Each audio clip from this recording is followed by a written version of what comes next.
Welcome to this week's Canadian Whitetail Scouting segment. Locate, learn, set up, hunt. Brought to you by Muddy Outdoors.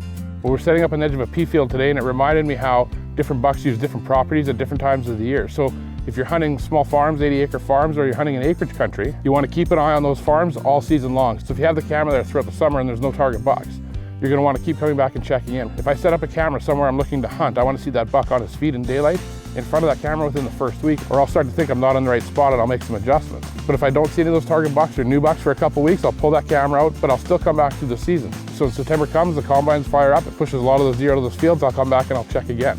If there's nothing here, I'll come back in mid-October when the pre-rut, when those bucks are starting to look for areas. And in sweet November, when anything can happen and those bucks are chasing does. Especially on smaller farms that don't encompass that deer's entire home range, different times of the year it can be home for that buck. And that small farm you hunt might be that deer's core for only a certain season. And that's your Canadian Whitetail Scouting segment for the week. This week's Canadian Whitetail Scouting segment has been brought to you by Muddy Outdoors. Create your own Muddy moment.